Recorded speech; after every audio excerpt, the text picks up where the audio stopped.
इस देश के नेता बताएं कि संसद भवन से देश के लोगों को कितना फायदा हुआ है।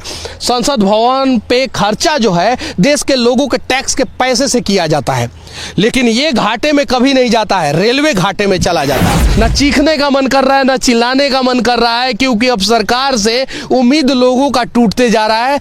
इसलिए विनती है सरकार से कि कम से कम आप प्राइवेटाइजेशन का समर्थन करते हैं तो कम से कम प्राइवेट नौकरियां ही सही ढंग से सही सैलरी के रूप में दिया है। जिस प्रकार से आर्मी और पैरा मिलिट्री फोर्सेस में गलती करने की सजा जो है डायरेक्ट कोर्ट मार्शल होती है, वैसे ही रेलवे में, बीएसएनएल में और तमाम तरीके की सरकारी कंपनियों में गलती करने का सजा कोर्ट मार्शल, भ्रष्टाचार करने का सजा कोर्ट मार्शल होना शुरू हो जाएगा।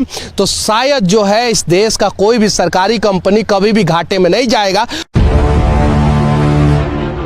बेरोजगारी की समस्या तथा देश के बेरोजगारों का दर्द आज देश की राजधानी दिल्ली में स्थित संसद भवन के सामने से उसमें बैठे नेताओं को दिखाने का तथा सुनाने का प्रयास करूंगा।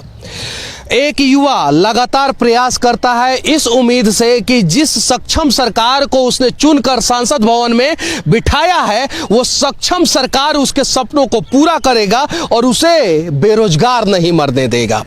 लेकिन उम्मीदों का सरकार 2014 में युवाओं ने चुना, 2019 में फिर दोबारा चुना और आज वही सरकार युवाओं के उम्मीदों को तोड़ने का लगातार प्रयास कर रहा है। आर्मी की बहाली पिछले कई एक सालों से नहीं आई है। पैरा मिलिट्री फोर्सेस में संख्या कम की जा रही है, आर्मी में संख्या कम की जा रही है। यहाँ तक कि रेलवे ने 72,000 वैकेंसियां खत्म कर दिया और न जाने और कितने सरकारी मंत्रालय जो है वो खत्म हो गए, बिक गए।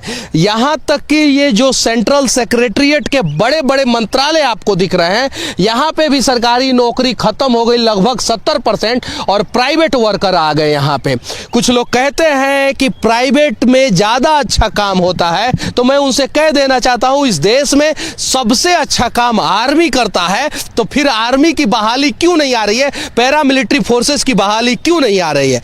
एक बेटा आत्महत्या करता है और लिखता है कि बापू इस जन्म में नहीं अगले जन्म में जरूर मैं आर्मी का जवान बनूंगा। वो इसलिए आत्महत्या कर लेता है क्योंकि उसे जवान ही बनना था और उसे उम्मीद था कि वो जवान जरूर बनेगा, लेकिन उसका उम्र जो है उसका साथ नहीं देता है। तो फिर प्रयास करता है कि मरने के बाद अगर मैं भारत में पैदा होऊंगा तो इन नेताओं के आंखों में आंखें डाल के इनके सामने मैं दौड़ूंगा, फिजिकल फिट होके मैं आर्मी का जवान बनूंगा। जरा सोचिए, एक गरीब इस उम्मीद से सरकार को वोट देता है, अपना अंगूठा का इस्तेमाल जो है सरकार के लिए करता है कि जाओ तुम बैठो। बेरोजगार एक नेता को वो रोजगार देता है सांसद के रूप में, और वो नेता जब संसद भवन में बैठते हैं तो उसी व्यक्ति के बच्चे को और उसी आदमी को जो है बेरोजगार कर देते हैं। जरा सोचिए, सरकार ने कहा था 2 करोड़ लोगों को रोजगार देंगे हर साल। पिछले 8 साल से नरेंद्र दामोदर दास मोदी जी आप संसद भवन में बैठे हैं, आप 8 साल में 16 करोड़ लोगों को रोजगार दिए या 16 करोड़ लोगों से रोजगार छीन लिए, समझ में ही नहीं आता है। जरा सोचिए, एक बच्चा ये उम्मीद करता है कि इस बार जो है मेरा सरकारी नौकरी हो जाएगा तो मैं अपने माँ का रोग का इलाज कराऊंगा। एक माँ सोचती है कि मैं इस बार चश्मा नहीं लगाऊंगी लेकिन कुछ पैसा दे दूंगी ताकि मेरा बच्चा जो है ना वो वैकेंसी क्लियर करेगा और उसको रोजगार मिल जाएगा। एक पिता सोचता है कि मेरे बेटे को रोजगार मिल जाएगा तो मैं उसका शादी करूंगा।